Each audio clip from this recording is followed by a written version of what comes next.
E eu quero falar sobre a diferença de como a religião trata o adúltero, o pecador que adulterou, e como Jesus trata a mesma pessoa, o mesmo pecado, a mesma situação, nas mesmas circunstâncias.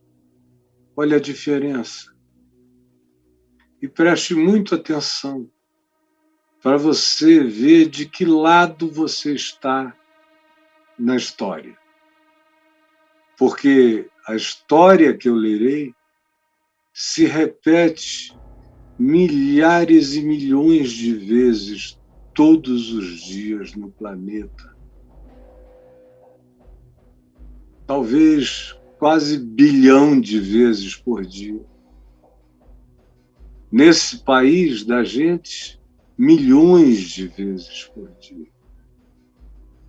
E pessoas são tratadas de modos diferentes.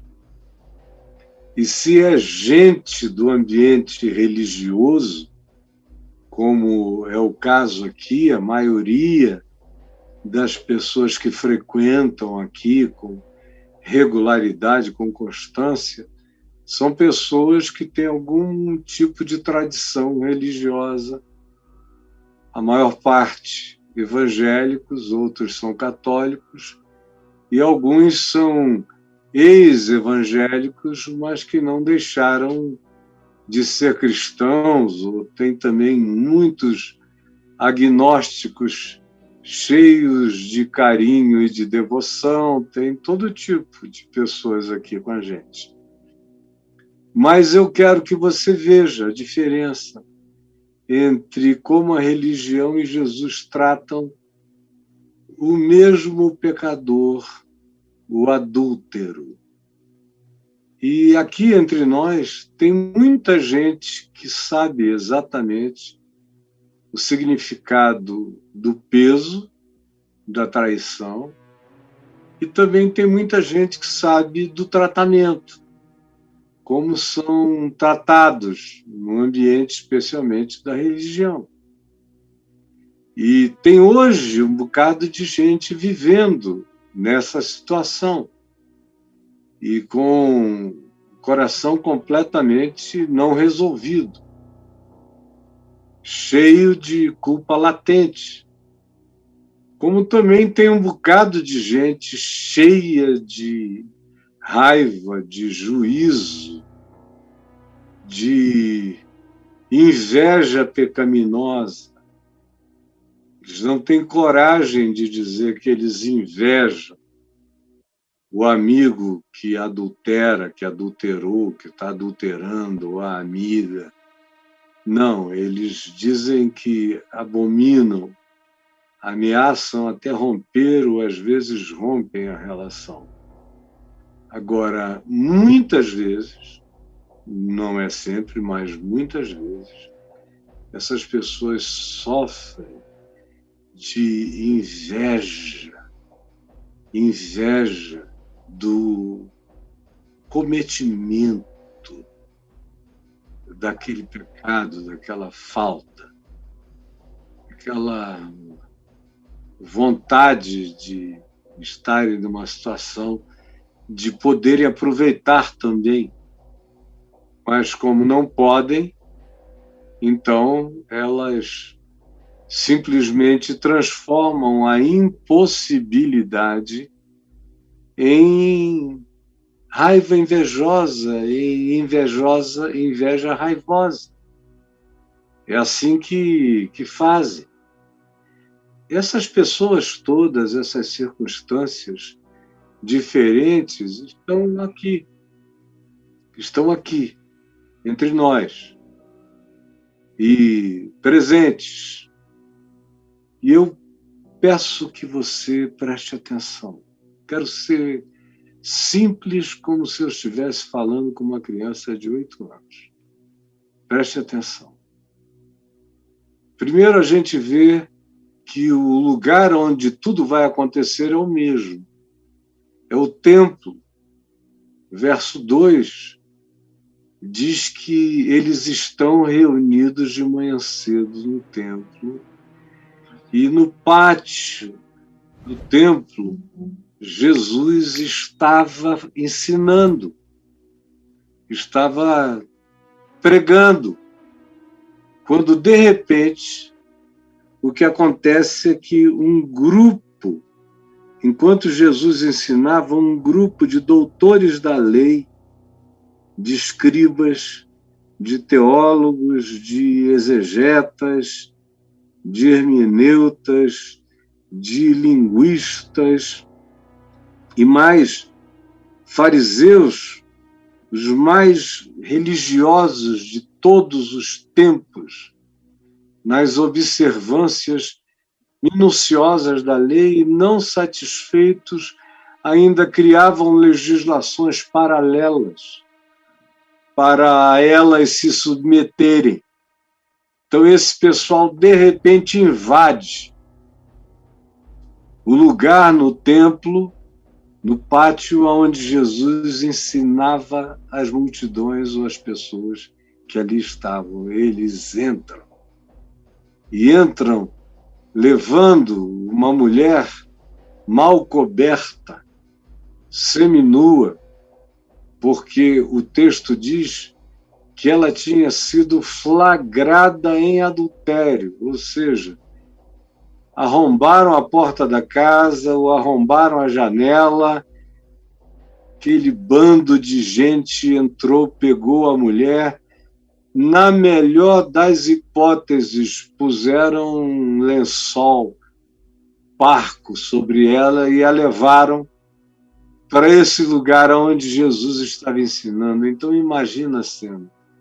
É Jesus ensinando, quando de repente vem esse monte de homens com uma mulher seminua, cabelos desgrenhados, que já vinha sendo batida e machucada na viagem, por onde passou, foi amaldiçoada e agora está ali, diante de Jesus. E o lugar onde Jesus estava ensinando não tinha um chão de pedras. Era num pátio exterior onde havia terra. Porque se diz que, enquanto tudo isso acontecia, e os religiosos, esses líderes com todas essas capacitações e competências, trouxeram uma mulher surpreendida em adultério e fazendo-a ficar em pé no meio de todos, que eram aqueles do povo que tinham se reunido e para quem Jesus ensinava. Fazendo-a ficar em pé no meio de todos, disseram a Jesus: Mestre, esta mulher foi apanhada em flagrante adultério, e na lei nos mandou Moisés que tais mulheres adúlteras sejam apedrejadas. Tu, pois, que dizes? E isto diziam eles, tentando a Jesus, provocando a Jesus, para terem de que o acusar como transgressor da lei, defensor de adúlteros e do adultério. Mas Jesus, inclinando-se, escrevia na terra com o dedo.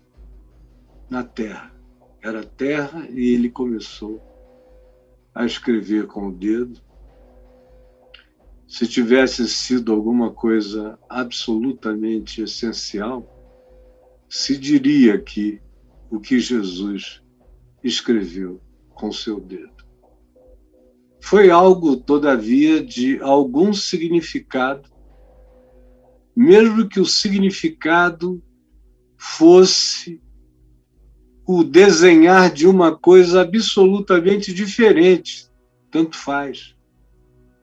As tradições antigas da Igreja Católica e depois da Igreja Protestante diziam que Jesus escrevia os nomes dos adultérios ou dos adúlteros presentes ou dos pecados cometidos por aqueles que estavam ali, mas é só uma tradição antiga.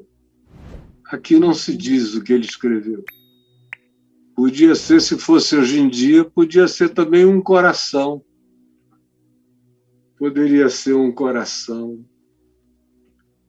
Poderia ser qualquer coisa.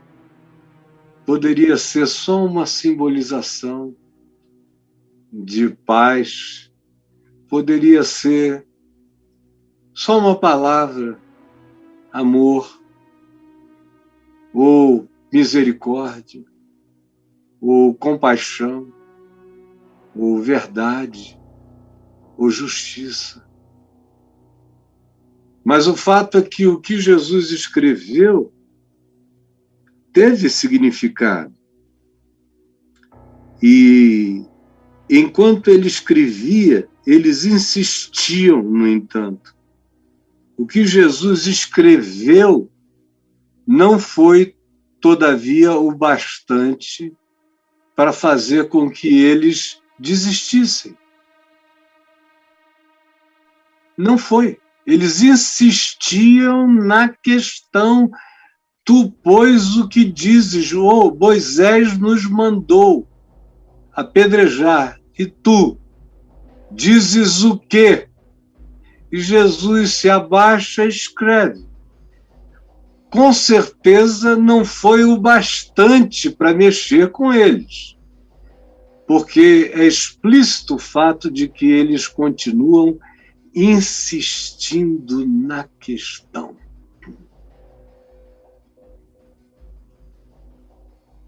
No entanto, existe também a possibilidade de que Jesus tenha escrito alguma coisa que, para bom entendedor, bastasse. Mas o religioso não é um bom entendedor. Ele se veste de mentira, de hipocrisia, de auto-engano, de conveniências.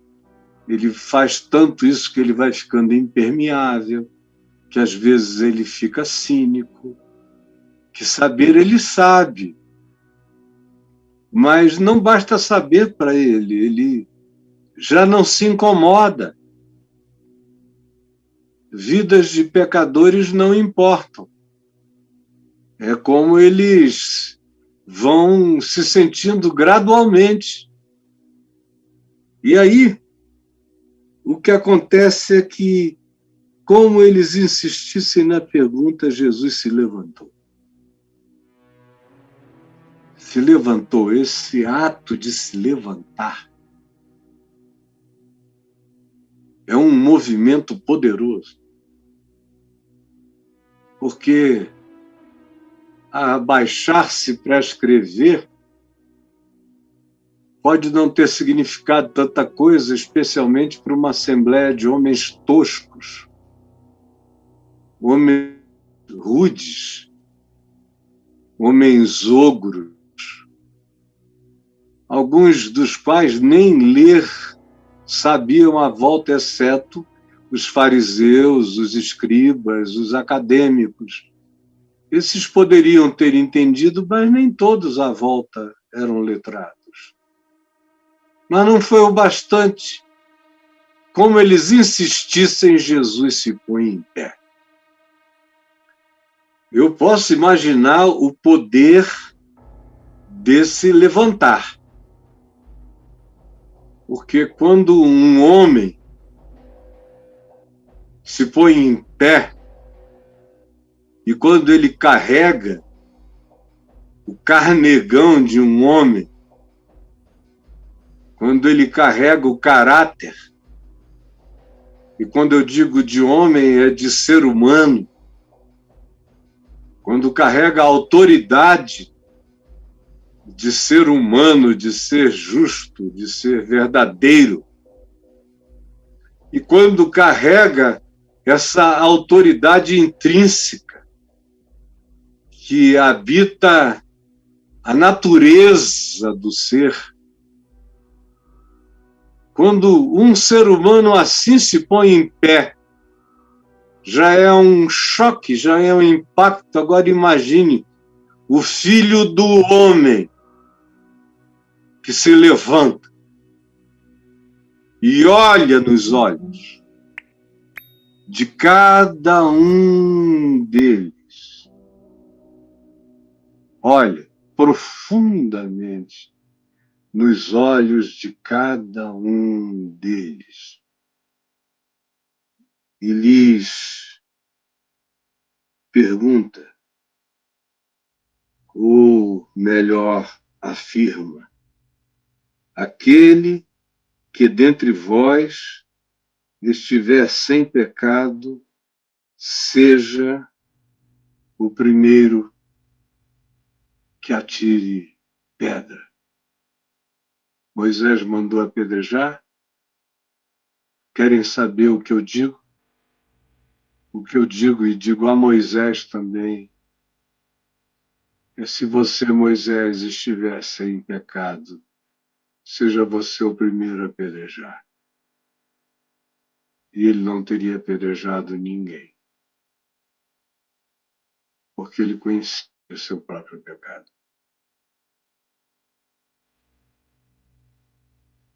Quem dentre vós, aqui, olhando nos meus olhos, puder dizer está sem pecado, seja esse o primeiro que atire pedra. E uma vez dito isto, o que acontece é que ele torna a se inclinar e continuou a escrever no chão. Abandonou essas pessoas a elas próprias, mas ouvindo eles esta resposta e acusados pela própria consciência, foram se retirando um por um, a começar dos mais idosos até os mais jovens, ficando só Jesus e a mulher no meio, onde estava, no pátio do templo, naquela manhã bem cedo. Erguendo-se Jesus do chão e não vendo a ninguém mais além da mulher, perguntou-lhe: mulher, onde estão aqueles teus acusadores? Ninguém te condenou? Respondeu ela: ninguém. Ninguém, Senhor. Então lhe respondeu Jesus: nem eu tampouco te condeno. Vai, não peques mais. É tão fácil ver como Jesus e os religiosos inveterados no seu supremacismo religioso tratam a mesma pessoa, o mesmo pecado, o mesmo pecador, na mesma circunstância, no mesmo lugar,